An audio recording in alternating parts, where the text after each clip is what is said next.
सज्जनों और देवियों, सदगुरु कबीर ने कहा है, संतो मते मातु जन रंगी, पियत पियाला प्रेम सुधा रस मत वाले सतसंगी।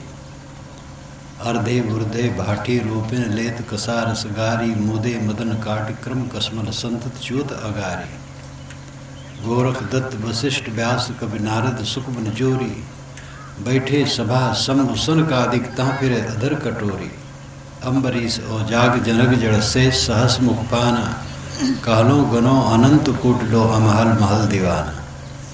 ध्रुव प्रहलाद विभीषण माते माती शिवरी नारी, निर्गुण ब्रह्म माते वृंदावन अजहू लाख खुमारी। सुर नर मुनि जित पीर औलिया जिन पिया तिन जाना, कहें कबीर गूंगे की शक्कर क्यों कर करें बखाना। संतो मते मातु जन रंगी। अभी आपने गीत में सुना कि हे प्रभु, ज्ञान के रंग में मुझे रंग दो। जिस रंग में मीरा रंगे थे, तुलसी रंगे थे, कबीर रंगे थे, शबरी रंगे थे, उसी रंग में रंग दो। इन सबके आलम्बन अलग अलग थे, लेकिन अनुराग और उद्देश्य एक था। मीरा श्री कृष्ण की उपासिका थी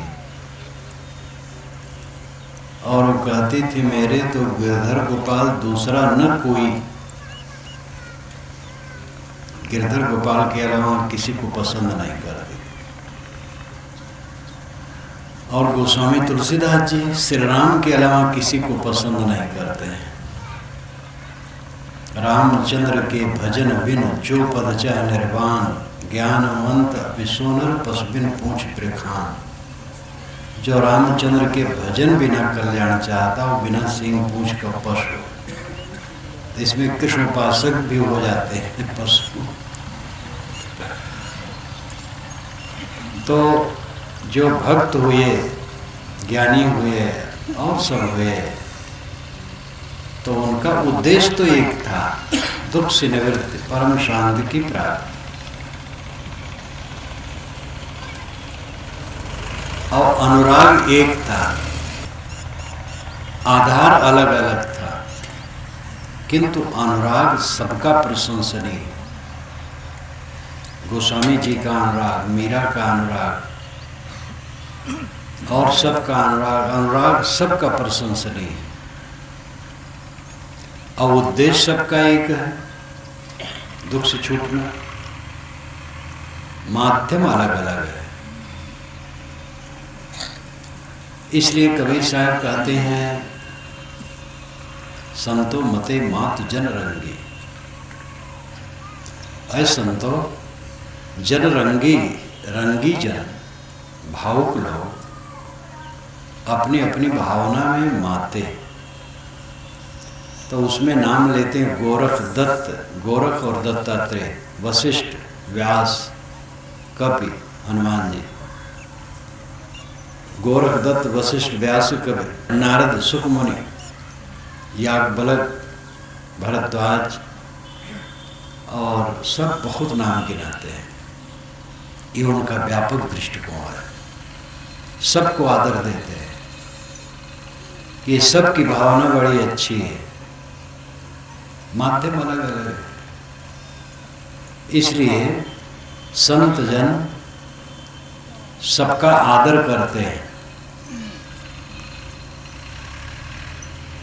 दुनिया की झंझट से अपने मन को अलग करे, जिस आधार से कर पाए। कोई नमाज पढ़े, कोई प्रार्थना करे, कोई ध्यान करे, कोई सगुण माने, कोई निर्गुण माने, कोई किसी को माने, कैसो माने। जो दुनिया की झंझट है, उससे अपने विचारों को अलग करे, ये बहुत बड़ी बात है। मन का विकार, मन की मलिनता निरंतर मनुष्य को काटती है। राग, द्वेष, ईर्ष्या, घृणा, संताप, शोक, मोह। मनुष्य को निरंतर काटते हैं। जिस किसी साधन से मनोविकार कटे वो काम करो। यद्वा तद्वा तदुच्यते पुरुषार्थ। जिस किसी ढंग से मन के विकारों का नाश मनुष्य का पुरुषार्थ है। मन के विकार, नरक भोग कहाँ है? पुराणों में नरक और स्वर्ग की कल्पना बड़ी सुंदर है। नरक का बड़ा भयावह रूप और स्वर्ग का बड़ा सुंदर रूप। ये हिंदू पुराण हो, मुस्लिम पुराण हो, ईसाई पुराण हो, बौद्ध पुराण हो, जैन पुराण हो, सब में है। वो रूपक है। आकाश में कहीं नरक स्वर्ग नहीं। नरक स्वर्ग सब यही है। मन का मैला रहना, क्लेश में रहना, विकार में रहना, द्वंद्व में रहना नरक है। मन का प्रसन्न रहना, निर्मल रहना, क्लेश रहित रहना, शांत आनंदमय रहना, ये स्वर्ग है। लेकिन आदमी इसका कारण समझता है भौतिक पदार्थ। अगर खूब धन हो, बढ़िया भवन हो, कार हो, बड़े पद पर हो और अनुगामी खूब हो, फिर तो क्या पूछना है, आनंद हो जाएगा। ये भ्रम है, इससे आनंद नहीं हो। ये सब तो क्लेश के कारण। दुनिया के जितने प्राणी पदार्थों से आदमी अपने को जोड़ता है उतना उसमें उद्वेग बढ़ता है और उतना मनोविकार बढ़ता है और उतना वो क्लेशों में और फंसता चला जाता है। इसलिए ये मान लेना कि सांसारिक पदार्थ इकट्ठे हो जाएं तो हमें आनंद हो जाएगा, भ्रम है। अंतर की ज्योत जगाओ। साहब ने अपनी वाणी में अंतर ज्योत शब्द पहले कहा। अंतर ज्योत शब्द एक नारी हर ब्रह्मा ताके त्रिपुरारी। बीजक यहीं से शुरू होता है, अंतर ज्योत से। अंतर ज्योत, अंतर ज्योत क्या है? ज्ञान का प्रकाश। वेद शुरू होता अग्नि से। अग्नि मिले पुरोहितम यज्ञ से देवमृतजम होतारम रत्न धातमम। अग्निम ईले, अग्नि पूज्य है। ब्राह्मण परंपरा अग्नि पूजक रही है। इसलिए लिखा है गुरु रघुनंद जाति नाम वर्णा नाम ब्राह्मणो गुरु। द्विज का गुरु अग्नि है और अग्नि का सबसे बड़ा समुच्चय सूर्य है।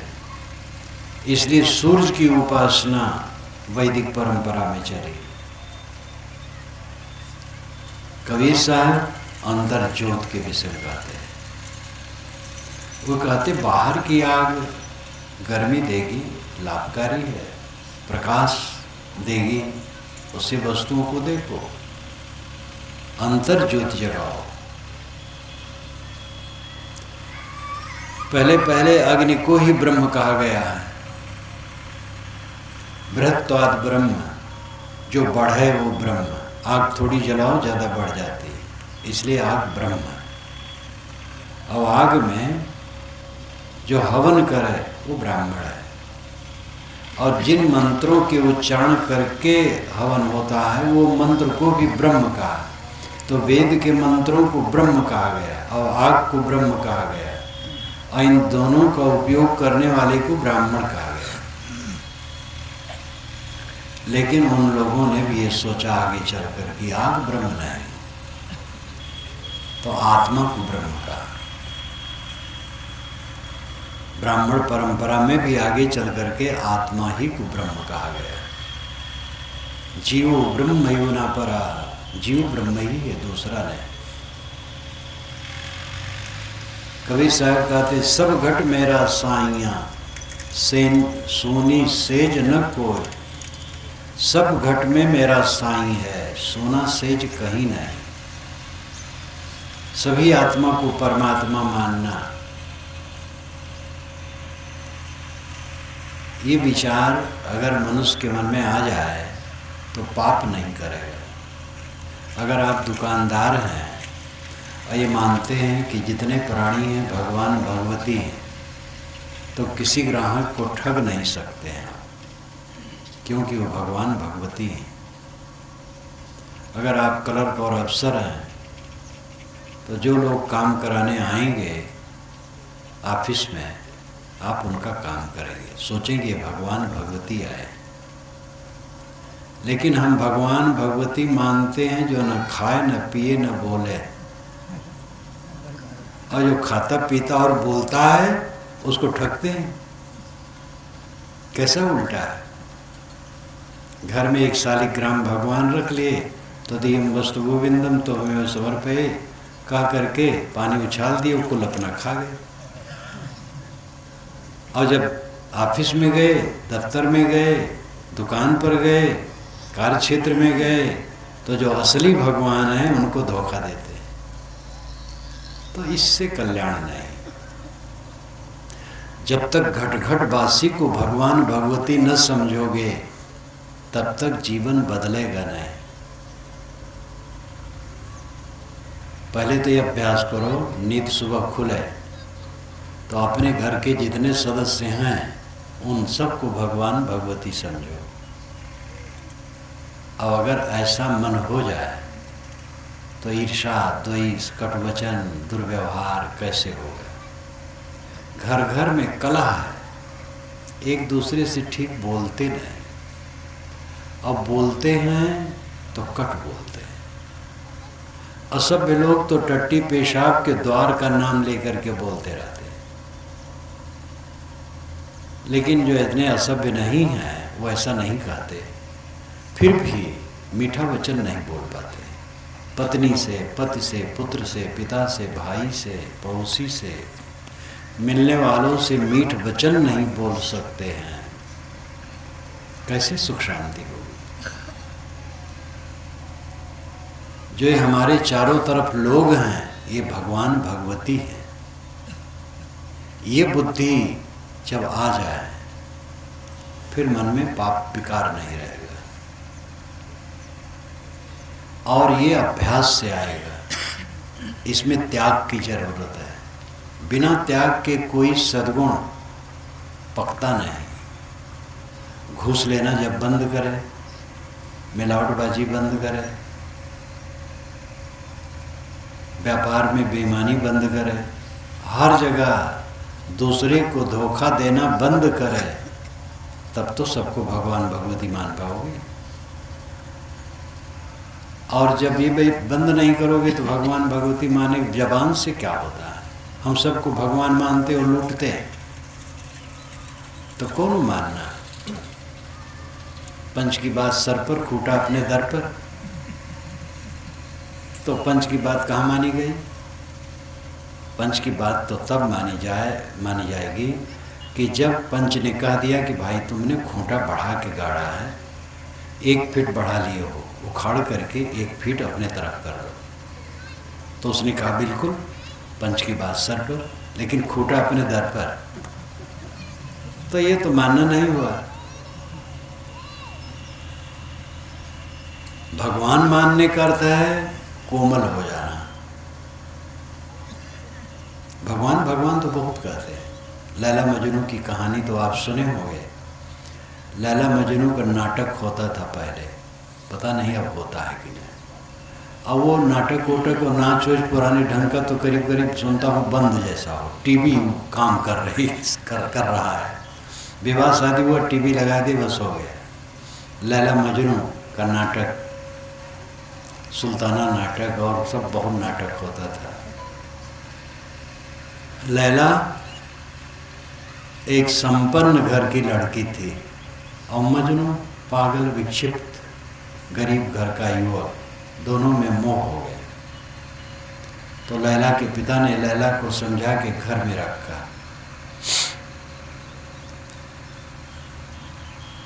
कुछ दिन के बाद लैला ने कहा अपने पिता से कि पिताजी, मेरा मजनू अपने खाने पीने के लिए भी परवाह नहीं करता है, बियाबा में पड़ा रहता है, तो कम से कम अपने नगर में आप ये मुनादी करवा दें कि जिस दुकान पर मजनू आवे जो चाहे फ्री प्राप्त कर ले और उसका पैसा आप दे दिया कीजिए। तो कहिए कौन बड़ी भारी बात है, एक मजनू कितना खाएगा। तो मजनू के पिता ने, लैला के पिता ने मुनादी करवा दी अपने नगर में कि भाई मजनू किसी की दुकान पर आए, कोई चीज़ मांगे दे दो और उसकी लिस्ट रखो और महीने में पैसा हमारे खजाने से ले लो। अब खाने वाले मजनू इतने निकले, जिनको देखो दुकान पर पहुँचे मैं मजनू हूँ तो महीने में हजारों रुपये निकल गए। लैला के पिता ने कहा, बेटी कितने मजनू हैं तेरे? कहे एक मजनू है। तो कितना कैसे खा गए? उसने कहा सब नकली मजनू। तो कहे तो कैसे परीक्षा हो? तो कहे अपने आप आंगन में एक मचान बनवाइए, मैं मचान पर बैठ जाऊं और मचान के नीचे चारों तरफ आग फैला दी जाए और मुनादी कर दी जाए कि मजनू आवे लैला का हाथ पकड़ ले और ले जाए। ऐसे किया गया। अब नकली मजनू भी चले कि हमें लैला मिल जाए। तो जब दरवाजे से प्रवेश करें अंदर तो चारों तरफ आग, आग पर चल करके मचान पर पहुंचना था। अब कहाँ हिम्मत हो आग पर चलने की, बस वो पकड़ लिए जाए और जेल में डाल दिए जाए। असली मजनू कई दिन के बाद सुना और वो बेचारा किसी की दुकान पर कुछ नहीं खाया था। वो चला और द्वार पर आया, आग को देखा ही नहीं, मचान पर लैला को उसने देखा और आग पर दौड़ते हुए लैला के पास पहुंच गए। लैला के पिता को लैला ने बताया, पिताजी ये असली मजनू, ये कहानी है। असली मजनू होना, असली भगवत भक्त होना बड़ी बात है। भगवान भगवान तो सब कहते हैं, हिंदू हो चाहे मुसलमान, जब भगवान और देवता के नाम पर जानवर का गला रेतते हैं तब भगवान का नाम लेते हैं। मासूम प्राणियों का गला काटने के लिए भी भगवान का नाम लिया जाता है। रात में घर का मालिक जब सोने चलता है तो कहता है भगवान मैं सोने जा रहा हूँ, अब तू ही रक्षक है। और घर के पिछवाड़े चोर खड़ा है, वो कहता है भगवान अब नकब लगाने जा रहा हूँ, दांव लगाना। दोनों भगवान का नाम लेते हैं।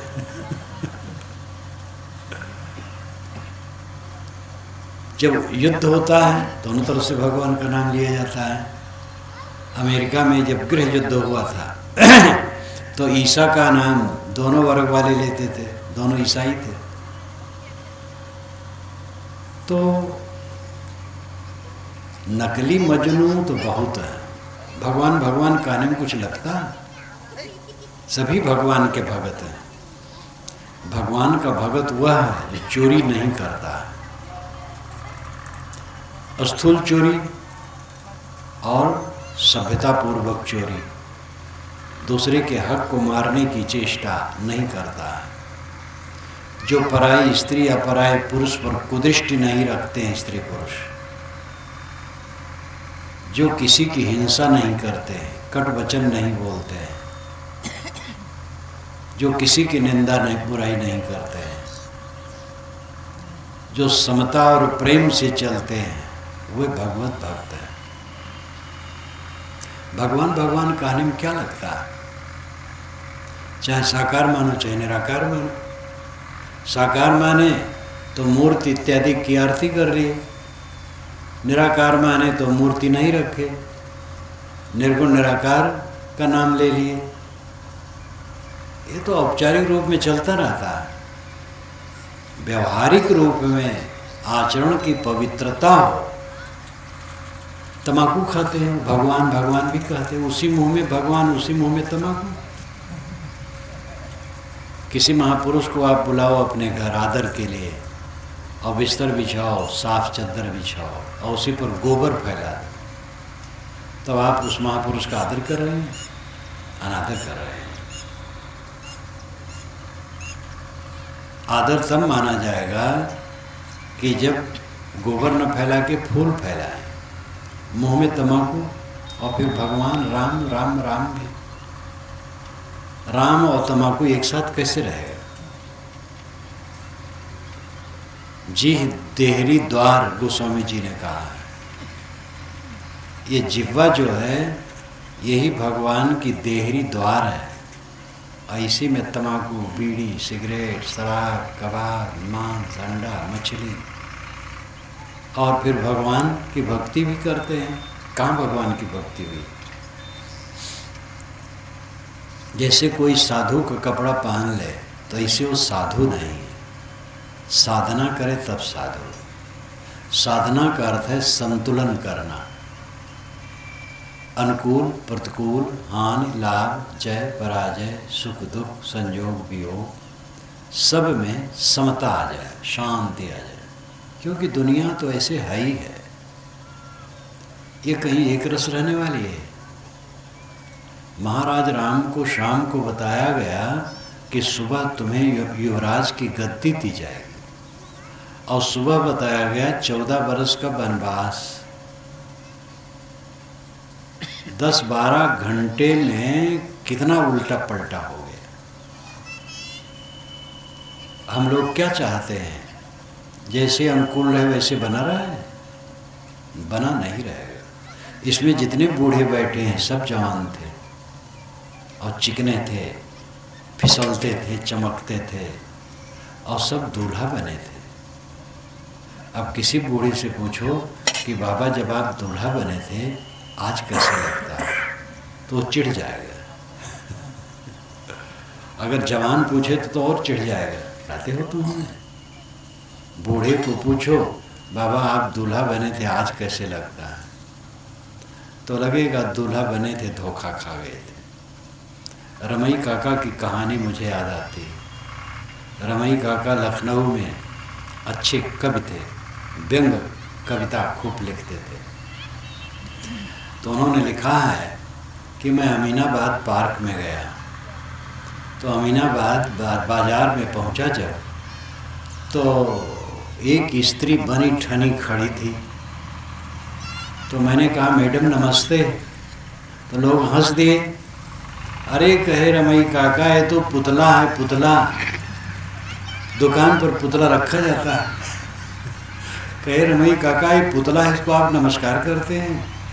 तो रमई काका कहे धोखा होएगा, धोखा होएगा। दूसरे दिन गए, एक स्त्री खड़ी थी बन ठन करके, समझे पुतला है, तो कंधे पर हाथ रखे उसने मारा एक चांटा। तो रमई काका कहे धोखा होएगा। जवान हुए तो शादी के लिए बड़ा सब आदर सत्कार हुआ, दूल्हा बनाया गया।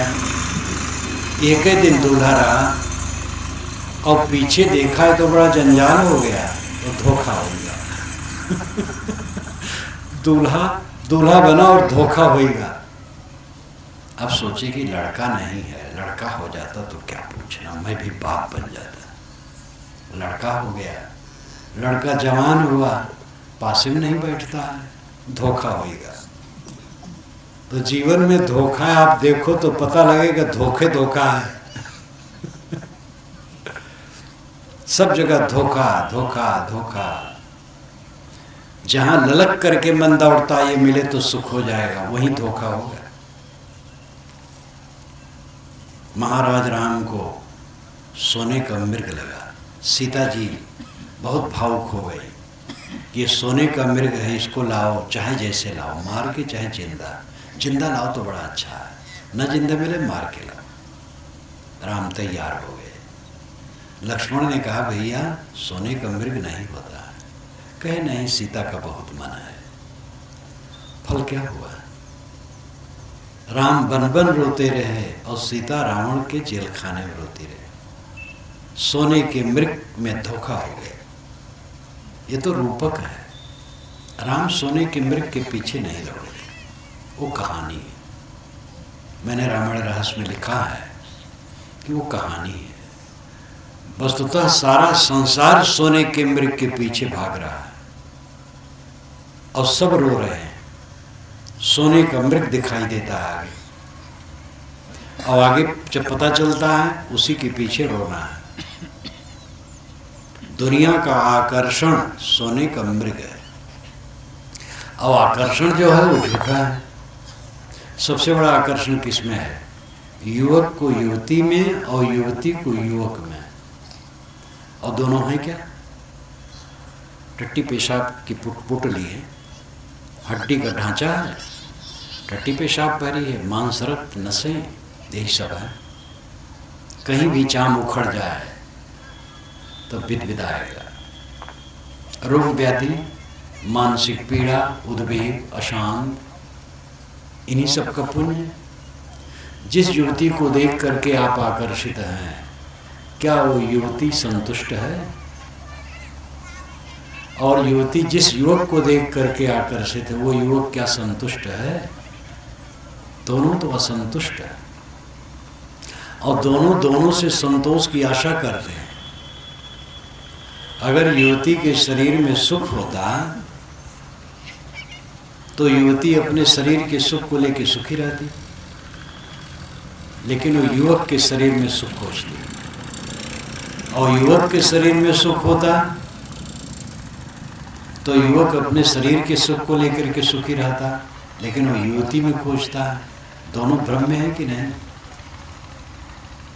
ऐसे दुनिया का जितना आकर्षण है सब सोने का मृग है।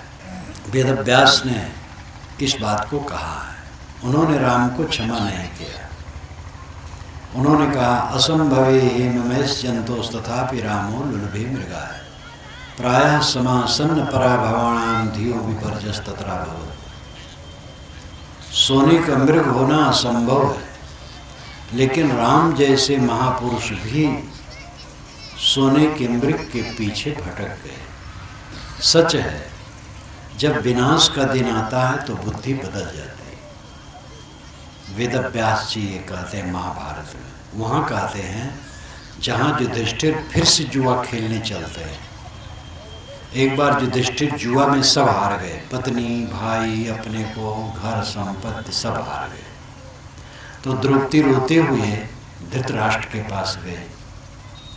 धृतराष्ट्र ने कहा बेटी मैं सब लौटा देता हूँ। दुर्योधन सुना तो नाखुश हो गया। कहा पिताजी मैं छल छद्म से उनको जीता था, आपने सब लौटा दिया, बहुत गलत किया। बुलाइए मैं फिर खेलूँगा। हरकारा गया, रास्ते में वो थे तो कहे कि फिर राजा बुला रहे हैं जुआ खेलने के लिए। तो युधिष्ठिर कह सकते थे कि अब हम जुआ नहीं खेलेंगे, कोई शर्त नहीं थी कि खेलें, लेकिन महाजुआड़ी धर्मराज युधिष्ठिर फिर चल पड़े। वहीं पर वेदव्यास ने महाभारत में कहा असंभवे हेममेश जंतोस तथापि रामो लुलभे मृगाय प्रायः समासन्न पराभवाणाम धियो विपर्जस तत्रा भवत्। सोने का मृग होना संभव है, लेकिन राम जैसे पुरुष उसमें भटक गए। सच है, जब पतन का दिन आता है तो बुद्धि बदल जाती है। हमारा मोह आकर्षण हमें भटकाता है। जहाँ आकर्षित हुए वहीं भटके। ज्ञान का अर्थ है आकर्षण मिट जाना। आकर्षण अविद्या से है, अज्ञान से है। अज्ञान मिट जाने पर फिर आकर्षण नहीं रहता। इसी अज्ञान को मिटाना सत्संग है। संतों की संगत में बैठ करके वास्तविकता को समझो। आप कौन हैं? बंदे कर ले आप निबेरा, आप जियत लखो आप ढोर कर मुए कहाँ घर तेरा। यही अवसर नहीं चेत्यो प्राणी अंत कोई नहीं तेरा। काहे कबीर सुनो हो संतो कठिन काल को घेरा। अरे बंदे, तू अपने आप का छुटकारा कर ले। जीते जीते अपने को समझ कि तू कौन है। आप जीत लो, आप ठौर करो, अपने ठौर बनाओ, अपनी जगह बनाओ। मुझे कहाँ घर तेरा, अभी तो घर यहाँ है, परसदा में है या रगड़गंज में है, बेलसर में है, यहाँ है, वहाँ है, लेकिन मरने पर कहाँ घर होगा। यही अवसर नहीं चेते हो प्राणी, अंत कोई नहीं तेरा। अगर ऐसे सुनहले समय में नहीं जगे तो अंत में तुम्हारा कोई नहीं होगा। कहीं कबीर सुनो हो संतों का, कठिन काल को घेरा, काल का घेरा बड़ा जबरदस्त है। अपने आप को समझो, आप कौन है। आप देह नहीं है, आप आत्मा।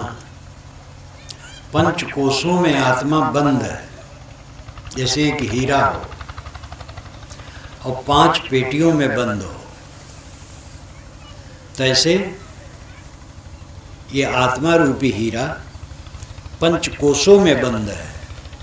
अन्न में, प्राण में, मनो में, विज्ञान में, आनंद में, ये 5 कोशों में आत्मा बंद है। अन्न में स्थूल शरीर है जो अन्न से पैदा हुआ है, अन्न से सुरक्षित रहता है। अन्न न मिलने पर यह मर जाता है। अगर अन्न न दो, भोजन न दो तो शरीर नहीं रहेगा कुछ दिन में। यह स्थूल शरीर अन्नमय कोश है।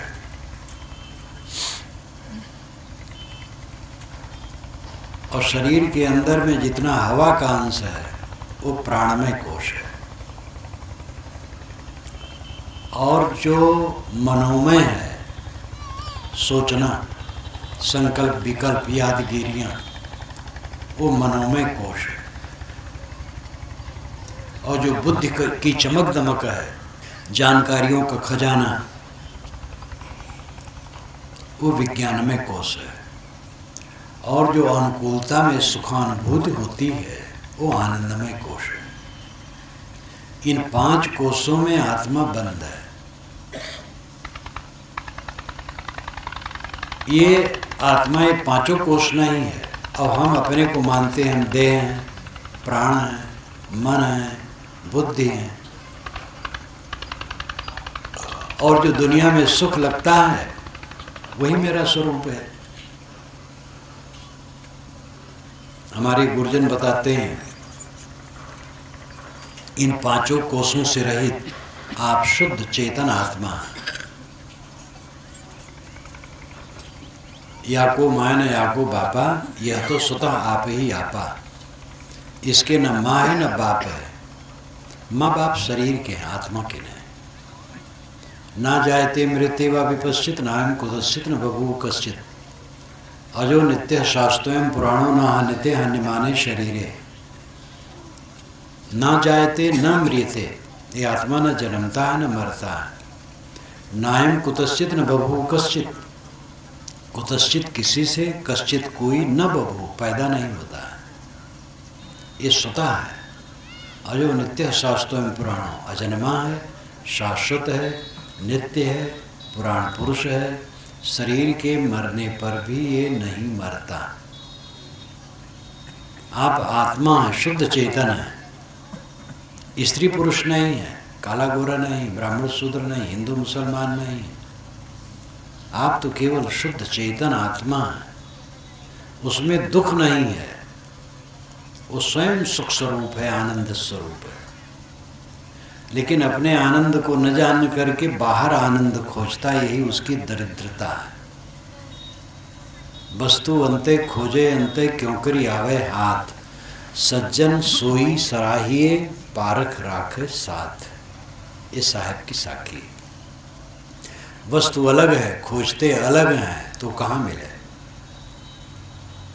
सज्जन वही प्रशंसनीय है जो साथ में पारख रखे, परीक्षा रखे।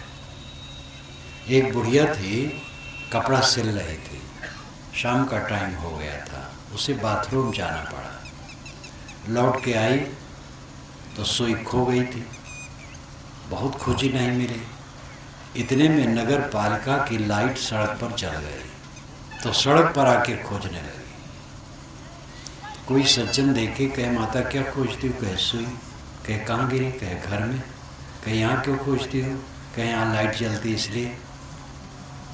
तो कहें कि इसका कोई मतलब नहीं होता, घर में जब सुई गिरी है तो घर में लाइट जलाओ, वहाँ खोजो। तो हम घर में नहीं खोजते, बाहर खोजते हैं, अपने अंदर नहीं खोजते, बाहर खोजते हैं। अयोध्या तो आपके निकट है, वहाँ आप जा करके कितने बार देखे हैं, भगवान नहीं मिले। ऐसे रामेश्वरम में भी नहीं मिलेंगे, द्वारिका में भी नहीं मिलेंगे, बद्रीनाथ में भी नहीं मिलेंगे। अगर परसदा के इस मिट्टी में जो आप बैठे हैं, यहाँ नहीं मिला राम तो कहीं नहीं मिलेगा। जहाँ आप हैं वहीं राम है। परमात्मा आपसे अलग नहीं है, लेकिन भ्रम है कि परमात्मा कहीं अलग है, इसलिए सब भटकते हैं। संसार के लोग प्रायः मोह माया में डूबे हैं। कुछ लोग हैं जिनको ये होता है कि दुनिया में सुख नहीं और ये दुनिया दुख से भरी है, तो वे व्याकुल होते हैं इससे और अलग कुछ खोजते हैं। तो वे तीर्थों में घूमते हैं, मंदिरों में जाते हैं, पंडित महात्माओं के पास, मौलवियों के पास जाते हैं और जैसे वो बता देते हैं उसके अनुसार कहीं आकाश में, कहीं मानते हैं, कहीं लोकांतर में मानते हैं, कुछ करते हैं। थोड़ा उनको संतोष होता है, मोह माया से मन हटता है, लेकिन तृप्ति नहीं होती।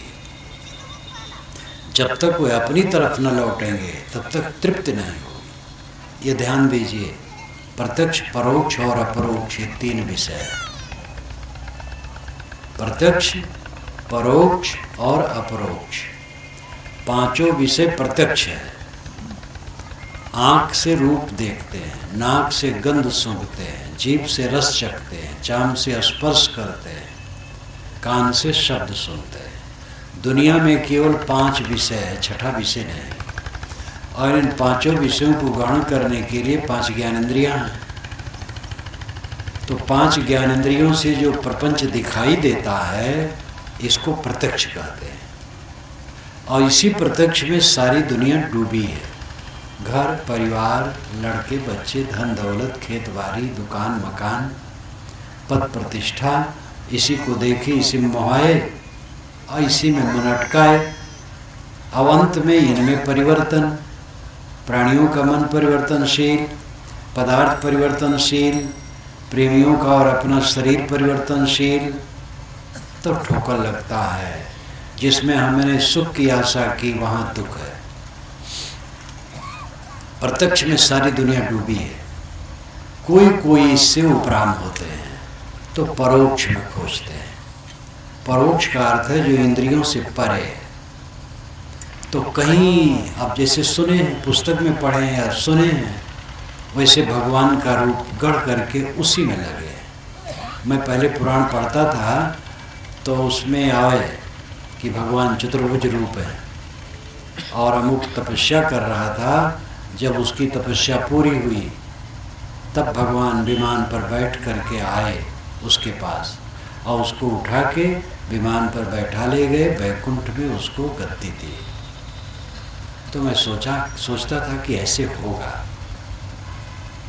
परम पद की प्राप्ति उनको हुई तो मुझे लगे परम पद वैसे होगा, गद्दी उद्दी खूब लगी होगी और सोने का मकान होगा, सब बढ़िया चमकता होगा। यही बात समझ में आई।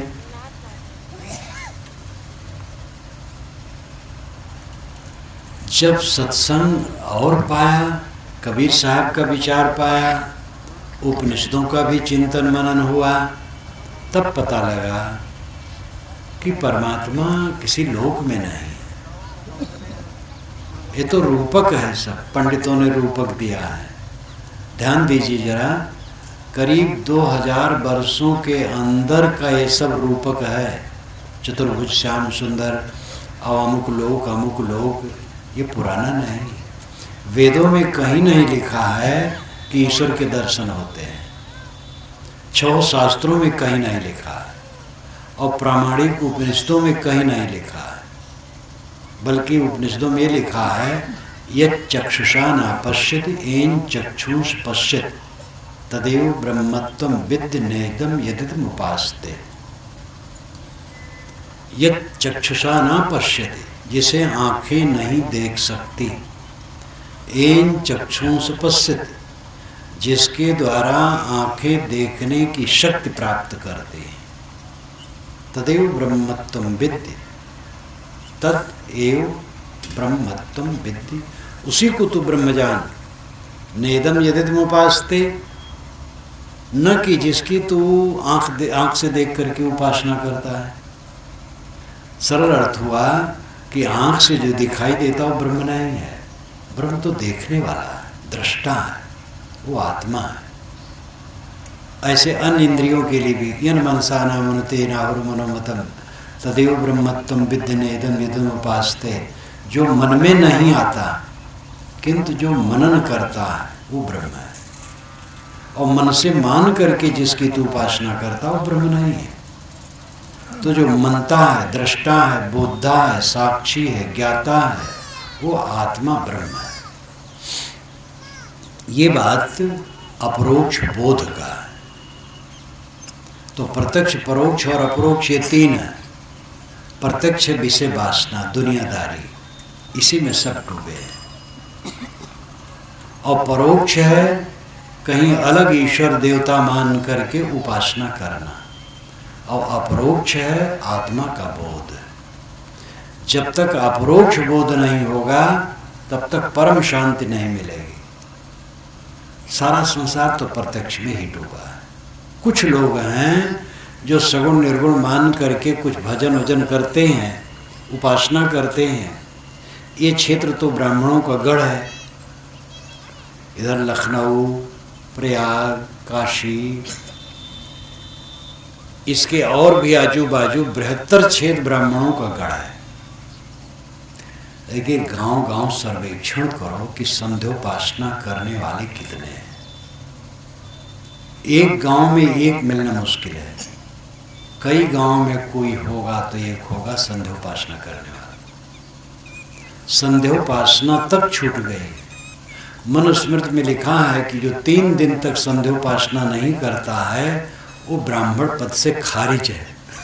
समझ लो सब ब्राह्मण लोग कभी नहीं करते हो, सब ब्राह्मण पद से खारिज हो। तो जब कुछ करे तब तो कुछ और आगे हो। कुछ करते ही नहीं हो, सगुण भी नहीं कुछ करते हो, परोक्ष भी कुछ नहीं करते हो, तो अपरोक्ष का बोध कहाँ से होगा। इस संदर्भ में मुझे अपनी याद आती है। सन 50 की बात है, जब कबीर साहब का विचार मिला। यहाँ तो कबीर साहब विचार बहुत पहले आ गया था। आप सब सौभाग्यशाली थे, आपके पुरखे जो उससे लाभ ले। तो 50 में जब कबीर साहब का विचार कुछ मुझे जानने में मिला तो मुझे अटपटा भी लगता था और आकर्षण भी होता था। अटपटा इसलिए लगा कि मैं राम, कृष्ण, विष्णु, शिव को भगवान मानता था और कबीर साहब कहते ये सब मनुष्य हैं। और चमत्कार मानता था तो चमत्कार का खंडन करें, तो खटके। लेकिन बात इनकी साफ लगे तो आकर्षण हो। तो हमारे गुरु जी एक जगह मिले, श्री राम सूरत साहब, वही हमारे अंत में गुरु हुए। तो उनसे जब मैं सत्संग किया, इतने टाइम था, तो उनका सत्संग मुझे अच्छा लगा। तो मैंने कहा गुरु जी हमारे यहाँ भी आप आइए। तो 1 सप्ताह के बाद साहब आए और हमारे दहने जो बैठे हैं साहब, इन्हीं को लेके आए। ये सन 50 की बात है। तो आए तो साहब गए, अंदर में भोजन बनाए। हम लोग सोपाकी होते अपने हाथ से बनाते हैं। अपने हाथ से बनाने का मतलब इतना है कि सफाई शुद्धता पर ध्यान रख करके, और जात पात से कुछ मतलब नहीं। कोई भी हो, साफ सुथरा हो, बना सकता है। तो हम लोग सोपाकी होते हैं। साहब गए, भोजन बनाए।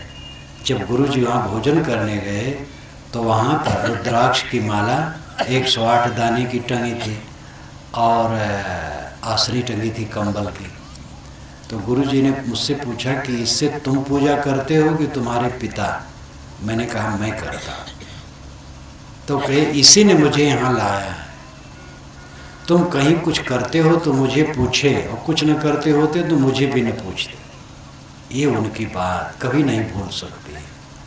हमारे गुरुजी भी वैष्णव थे, अयोध्या में रहते थे, बिल्कुल थोड़ी उम्र थी।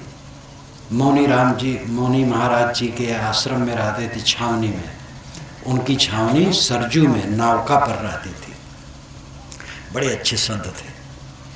उन्हीं के पास रहते थे। श्रृंगार हाट में एक दुकान पर उन्हें बीजक मूल मिला तो पढ़ने लगे, तो आकर्षण हुआ।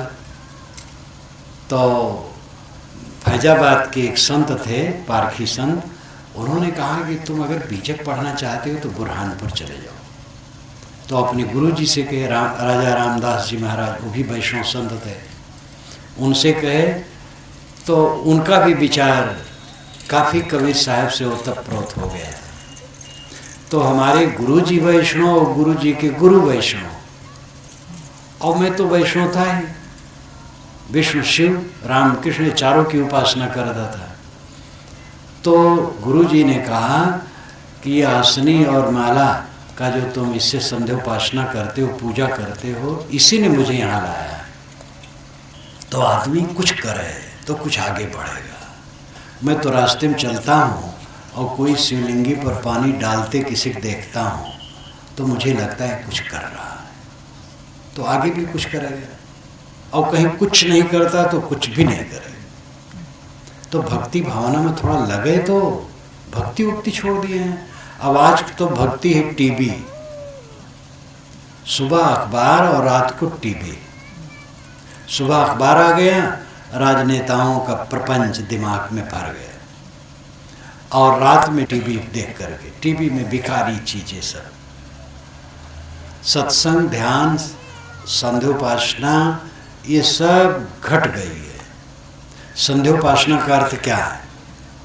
संध्या उपासना, ये तीन पद मिलकर के संध्योपासना शब्द बनता है। संध्या उपासना। संध्या कहते हैं समय के बीच की स्थिति को। जैसे अभी ये दिन बीत रहा है और रात आ रही है, ये संध्या का समय है। और आधी रात, दोनों रातों का जोड़ आधी रात है, वो संध्या है। और रात और दिन का बीच सुबह, वो संध्या है। और दिन के दोनों पक्षों का जोड़ दोपहर, वो संध्या है। 4 संध्याएं हैं। लेकिन आधी रात को लोग सोते हैं तो उसको रद्द कर दिया गया। प्रातः, मध्याह्न और शाम, ये 3 संध्योपासना का समय माना गया।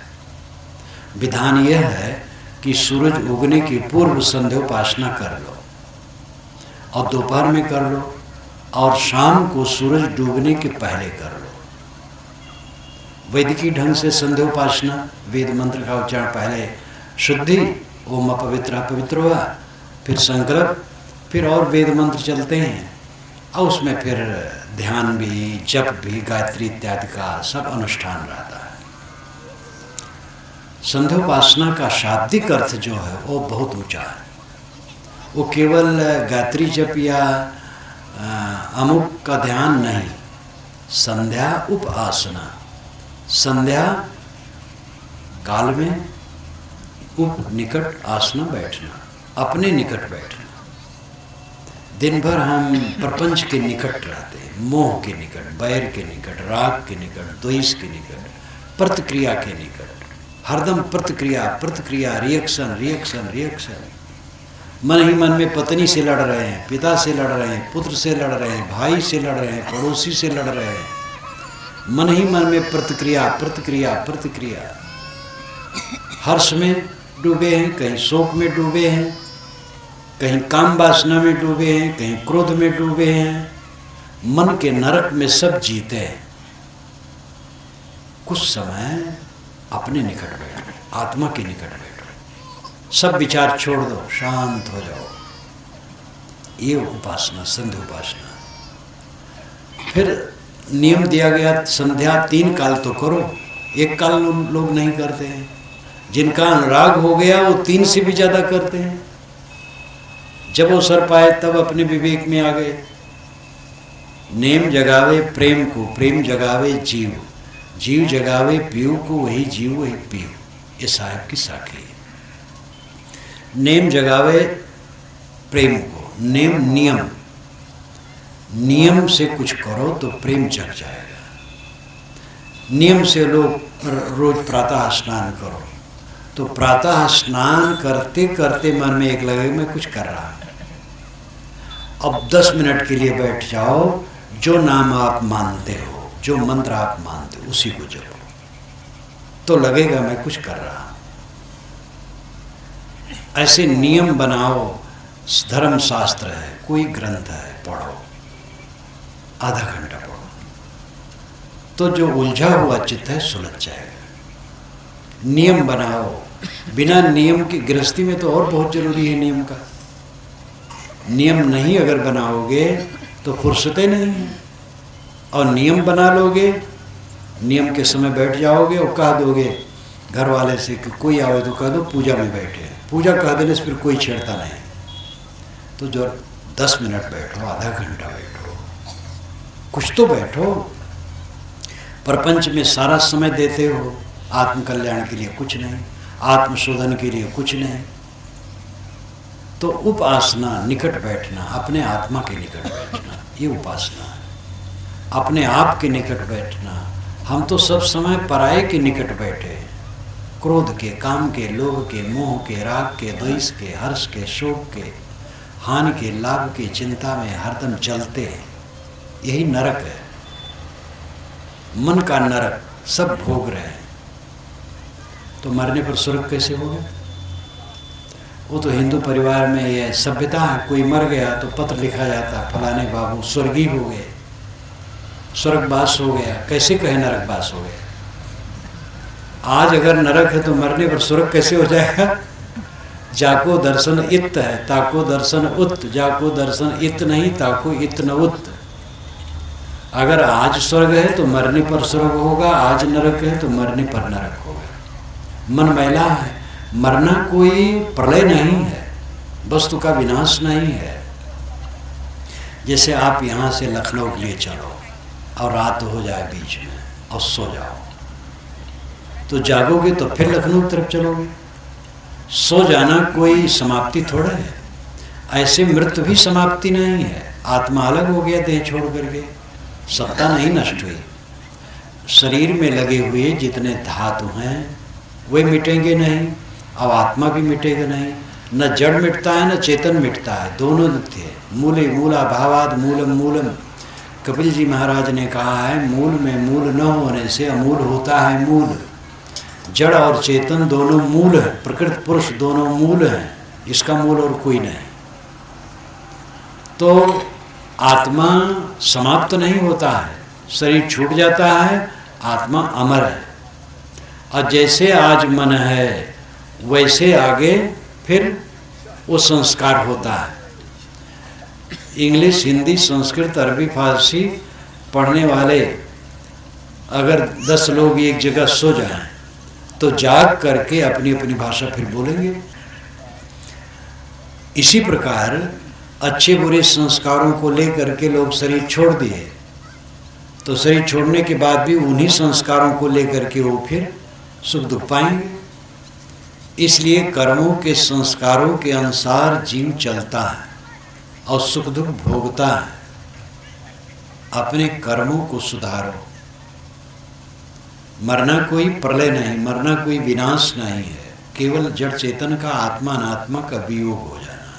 आज स्वर्ग है तो मरने पर स्वर्ग है। स्वर्ग का अर्थ है अपने में लौट आना, स्वागा स्वर्ग, अपने में लौट आना स्वर्ग है, आत्मा में लौट आना स्वर्ग है।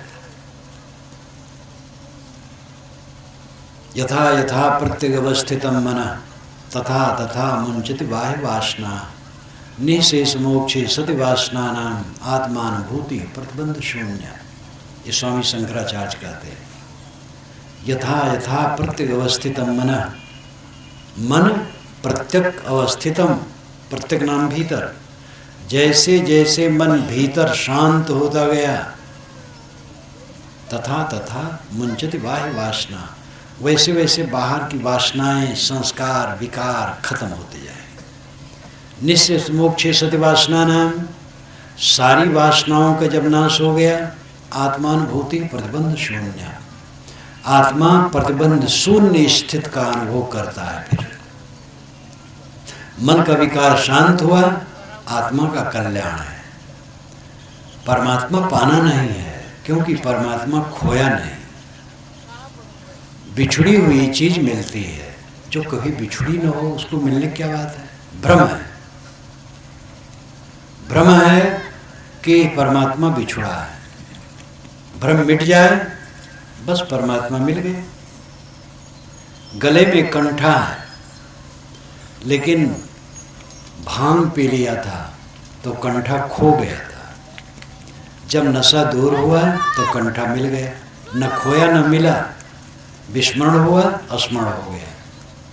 माया मोह बस हमें सत्य का विस्मरण है। माया मोह हट जाए तो स्मरण में आ जाए। परमात्मा सबके अंदर में बैठा। कस्तूरी कुंडल बसे मृग ढूढ़े बनमाए, तैसे घट घट राम है दुनिया जानत ना है। ये कबीर साहब की साखी बहुत प्रसिद्ध है। इसके साथ एक संस्मरण भी बताऊं। जब मैं पहली बार काठमांडू में गया तो वहाँ पर वेद विद्या आश्रम में मेरा कार्यक्रम था, प्रवचन। तो हमारे एक संत ऐसी जगह रहते थे जहाँ एक वैष्णव संत भी रहते थे। तो उन्होंने वैष्णव संत से कहा कि भारत से हमारे संत आए हैं, उनका प्रवचन वेद विद्या आश्रम में सुनने चलेंगे? कहे हाँ जरूर चलूँगा। जब दूसरे दिन चलने हुआ तो उन्होंने कहा नहीं जाऊँगा। कहे क्यों नहीं जाओगे? कहे फुर्सत नहीं है। कहे नहीं बताओ तो। कहे आपके संत तो कहेंगे राम हृदय ही में है, तो हमारी मूर्ति क्या करेगी फिर? तो भाई मूर्ति तो प्रतीक है। मूर्ति में कहीं राम है? वो तो प्रतीक है, स्मारक है। राम की मूर्ति, शिव की मूर्ति, कृष्ण की मूर्ति, किसी की मूर्ति हो, चित्र हो, वो स्मारक है। वो राम नहीं, राम दिल में है। तो याद आ जाता है उनका कि वो कहेंगे कि मृगा की नाभि कस्तूरी मृग ढूढ़े बनवाए, तैसे घट घट राम है दुनिया जानत ना है। तो हमारी मूर्ति बेकार हो जाएगी। लेकिन ये वास्तविकता है। मृगा के नाभि में कस्तूरी है, सुगंधी उसको वहीं से आती है। लेकिन वो समझता है सुगंधी कहीं बाहर से आती है तो खोजता है। समझ जाए कि हमारे अंदर सुगंधी है तो भटकना बंद हो जाए। ऐसे हम लोगों को परमात्मा की सुगंधी हर समय आ रही है, लेकिन उसको हम सोचते हैं कहीं दूर है। परमात्मा की सुगंधी क्या है? परमानंद की अभिलाषा। ऐसा सुख मिले जिसमें दुख न हो, केवल सुख। केवल सुख कहाँ है? परमात्मा के अलावा। परमात्मा के अलावा केवल सुख कहीं नहीं, सब जगह दुख है। जहाँ आप सुख मानोगे वहीं दुख भरा है, समझ लो। परमात्मा ही केवल सुख स्वरूप है, और परमात्मा हृदय में है। अस्पृह हृदय अक्षर अभिकारी, गोस्वामी जी ने भी कहा। गोस्वामी जी ने सगुण उपासना पर बड़ा जोर दिया। आप मानस पढ़ते हैं, जानते हैं कि कोई आता है जब राम के पास तो राम की सुंदरता में उसको मोहा देते हैं। विभीषण आया है तो भी मुग्ध हो गया राम की सुंदरता पर। गोस्वामी जी को देह की सुंदरता का बड़ा मोह था, तो सारी सुंदरता राम में आरोपित करके सभी आगंतुकों को राम के सुंदरतम मोहाया। लेकिन जब असली बात उन्होंने कहा तब क्या कहा? गो गोचर जहाँ लग मन जाई, सो सम्माया जाने भाई। देखी सुनी गुनी मनमाही, मोह मूल परमार्थ नाही। जो देखो सुनो मन में सोचो वो मोह का कारण बनेगा, परमार्थ नहीं होगा। वहाँ सब कट गए। तो श्रुत की बात और संत की बात गोस्वामी जी भी कहते हैं, बीच बीच में कहते हैं। तो असली अपरोक्ष बोध, मैंने कहा था परोक्ष प्रत्यक्ष अपरोक्ष। प्रत्यक्ष पांचों विषय जो दुनियादारी है उसमें सब डूबे और दुखी। कुछ लोग परोक्ष उपासना करते, कोई देवी देवता भगवान भवानी मान करके कुछ अल्लाह राम जपते हैं। अपरोक्ष बोध होने पर सारे दुखों का अंत होता है। अपरोक्ष बोध श्रुतियों में ऋषियों ने पहले कहा। वेदों में कर्मकांड बहुत है। अग्नि, उषा, अश्विनी, दधिक्रा, सूरज, सविता, सोम, इंद्र, मरुत, वरुण, अनेक देवताओं की उपासना में मंत्र है और प्रार्थना से भरा है। लेकिन बीच बीच में जो आत्मज्ञान की बात है वो हीरे मोती है पूरे। वहाँ पर भ्रम नहीं है, आत्मज्ञान की बात। परिद्यावा पृथ्वी सदित्वा परिलोकान पर दिशा परिषद ऋतस्य तंतुम विततम विचित्ते तद्भवत् तदासीत् तद्भवत् तत्पश्चात् तद्भवत् तदासीत्। परिद्यावा पृथ्वी सदित्वा परिलोकान पर दिशा परिषद। दिशा, स्व और जितना भी सब के लिए परिविशेषण लगाते हैं ऋषि। परिणाम समग्रता, सारे स्वर्ग, सारी दिशाएं, सारा संसार रित से परिपूर्ण है, नियम से परिपूर्ण है। सारा संसार नियम से चलता है, लेकिन नियम को भी पार करके जो अंतरतम में पहुंच जाता है तत्पश्चात् उसको देख लेता है। तद्भवत वही हो जाता है, तदासीत वही है ही। यानी दुनिया का जो प्रपंच है इससे पार हो करके उसे देख लेता है, तद्भवत उसे देख लेता है। तो तत्व परोक्ष हुआ, तो इस कहता है तद्भवत वही हो जाता है। तो होना भी परोक्ष हो गया। तो अंत में कहता तदासीत वही है ही। स्थूल अर्थ करें तो होगा कि जब आदमी माया मोह छोड़ देता है तब परमात्मा को देख लेता है, तब परमात्मा हो जाता है। वही तो परमात्मा है। तो तीन उड़ान क्यों करते हैं? क्योंकि आदमी सह नहीं सकता है तुरंत कि मैं ही परमात्मा हूँ। तो ऋषि कहता है जब तुम्हारा मोह मिट जाएगा तब तुम परमात्मा को देख लोगे। फिर ऋषि कहते हैं अरे तुम परमात्मा हो जाओगे। फिर ऋषि कहते तू ही परमात्मा है। और इसी का खुला रूप श्रुतियों में है, अहम ब्रह्मास्मि, मैं ब्रह्म हूँ। तो भाई परम सुख परमानंद की सबको अभिलाषा है और वह आपके अंदर है। अपने अंतरात्मा को समझो। इसके लिए सत्संग करो, सदग्रंथ पढ़ो, साधना करो, लगो इसमें। प्रवचन में तो आपको एक ठोकर दिया जाता है, थोड़ा जग जाओ। सो रहे हो तो जग छोड़ दिया गया, लेकिन उतने से काम थोड़े होगा। अब स्वयं लगो।